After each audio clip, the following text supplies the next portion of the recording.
What's up, guys? Hope you're having a good day. So it's Friday. We got some new rap releases. I'm sitting in front of the Wawa about to pump some gas, but I want to make this video first.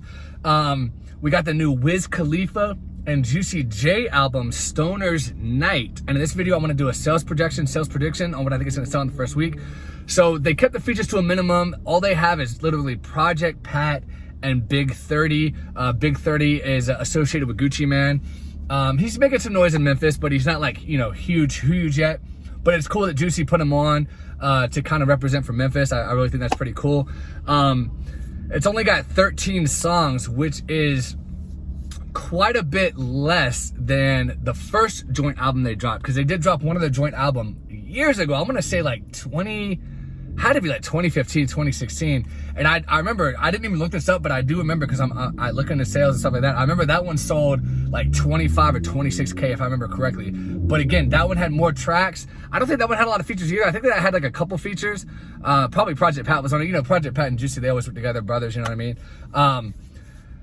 And also, at that time, Khalifa was more mainstream. He's kind of fallen off. Let's just be 100% honest. It happens. And Juicy J too, his career has been very marked by a lot of peaks, a lot of valleys. Like, he was with 360 Mafia, had huge hits. Then he went off and did a solo thing, had huge hits. And now he's and he was also on that Katy Perry song, Dark Horse, which that's a fire song, let's be honest. And now he's kind of like down a little bit. So I noticed that this album was released on Juicy J's label. So it's not being distributed by like a big label like Empire or Koch Records or whatever it's called, or Columbia. He was on Columbia with 360 Mafia. So it's not gonna have a big push behind it. But these two guys, Wiz and Juicy J, they have big fan bases that are gonna come together. They're gonna stream this. It's definitely going to chart. Let's just get that out of the way. That's just on the strength. I mean, even Juicy J, his last solo album, I think it was released independently as well. It was on a bigger independent label. I think it was on Koch Records, or whatever the new Koch Records name is. And that one sold like 8 or 9K in the first week. Granted, that one did have more tracks, and then he dropped it deluxe later.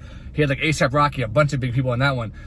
But even so, I mean, I think this one with just him and Khalifa could sell around the same as that one did. I think they could. Honestly, these two guys together, I mean, I could see them selling 10 to 15K just based off the strength of who they are. You know what I mean?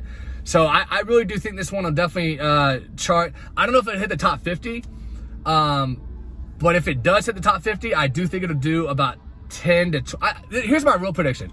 I think it's going to do, excuse me, about 10 to 12K. No, let me rephrase that. I think it's going to do about 8 to 12K. So within that 4K range, I really think that's where it's going to be at, about 8 to 12K. If it does a little bit less than that, it wouldn't shock me. If it does up to like 15, it wouldn't shock me. I don't see it going higher than that. It just doesn't have the star power on it. It doesn't have the track amounts for people to stream on it. But that's what I think, guys, 8 to 12K. Let me know what you think in the comments. Give me a like. Subscribe if you haven't been here before. And again, as always, I appreciate you guys watching, and I'll talk to you later.